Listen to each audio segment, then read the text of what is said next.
And you mentioned also the South in the North, and you described the South as a geographical but also as a metaphorical concepts, referring to regions historically subordinated in global relations, but also, as you mentioned, to the marginalized and oppressed voices that create knowledge through everyday struggle for life, survival, and resistance. And so, how do you personally understand the concepts of the global North and the global South, and do you see them as fixed categories, or do you think that scholars have also the responsibility to update, change, and redefine these concepts through empirical research that reflects also on the lived realities of the South?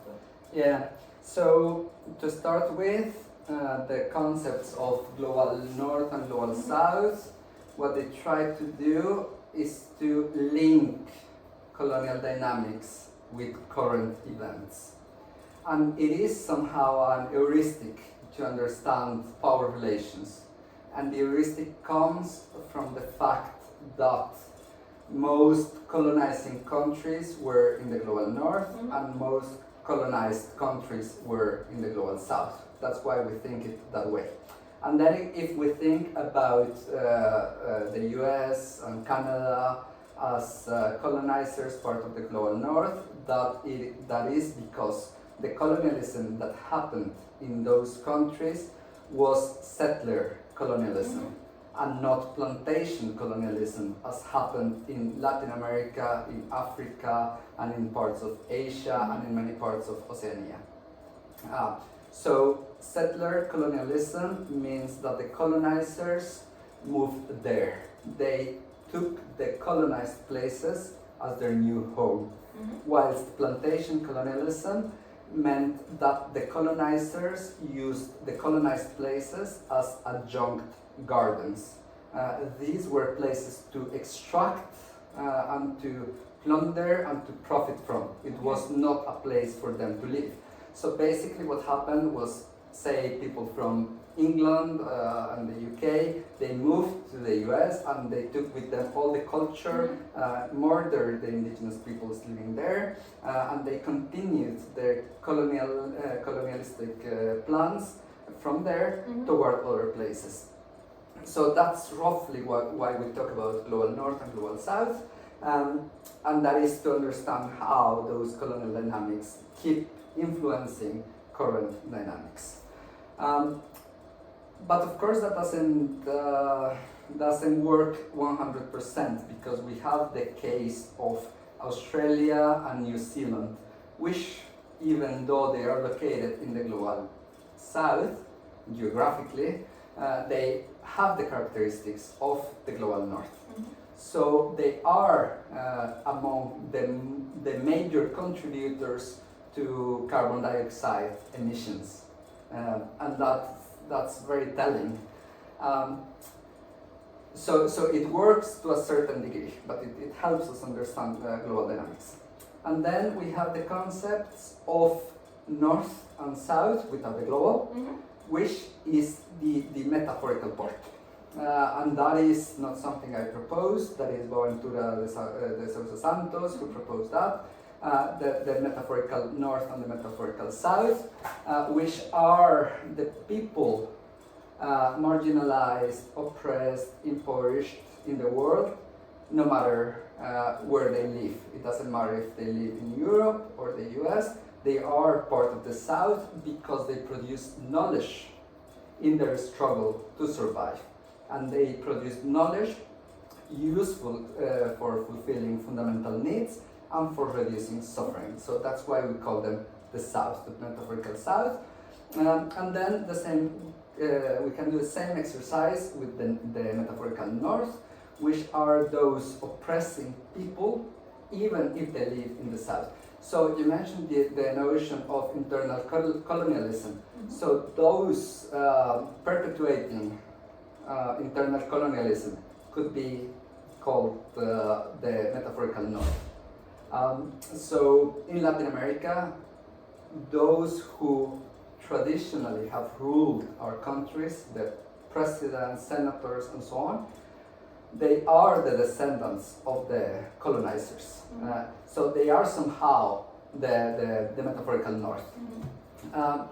But of course, there is a big discussion here because we cannot say that it is exactly the same to be the metaphorical south in the global south as being the metaphorical south in the global north. The conditions are different. They are marginalized, they are oppressed, they share many characteristics, they share oppression, but the tools and the circumstances are different to a degree. So in Latin America, we have the indigenous peoples who are threatened and they experience a lot of violence. There are assimilation policies and so on. In Norway or in Scandinavia, there are also the Sami people who suffer similar dynamics, but their situation and the tools that they have are different. The metaphorical south and the global south are in a much more crude and violent situation. That doesn't mean that the struggles of the south and the north are not important, but that the universe in which they exist have differences that we must also acknowledge to have an accurate understanding. And then the last part of your question about updating. The third tenet of Southern Green Criminology is also using the concepts of core and periphery to understand global relations. Global North and Global South, they are more static concepts that address the reverberations of the colonization. And they keep working to a degree. But the geopolitical situation fluctuates. So we have, for instance, now the power of China. For long we have discussed about Brazil and India as two other important powers, and South Africa, what we call the BRICS. I think it's China, the one that is making the largest impact. So by using those notions, the notion of core and periphery, we can also update the global dynamics, because the world is not static. It's always fluctuating politically and economically.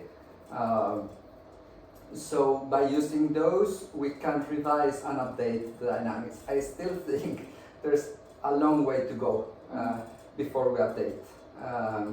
Because even when these countries, the BRICS, are having a more important role in terms of in economic terms, in political terms, they are not yet approaching the power of the traditional global north.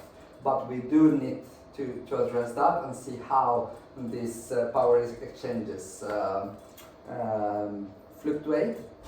And then I also need to say that even when new actors are appearing in the global setting, the very Western ideas and logics are the ones guiding the new actors. So China is not bringing a new proposal. China is not bringing a new way of being and a new way of relating with nature. China is following the agenda set by the traditional colonizers. China is embracing the notion of development as understood as infrastructural growth, economic growth, more technology, and so on. So they are not bringing a new proposal. They are adhering to what exists, and this is something that Noam Chomsky was theorizing at the end of his life. We are not seeing an emergence of a different way of living and being and relating. We are seeing new actors who are embracing what exists.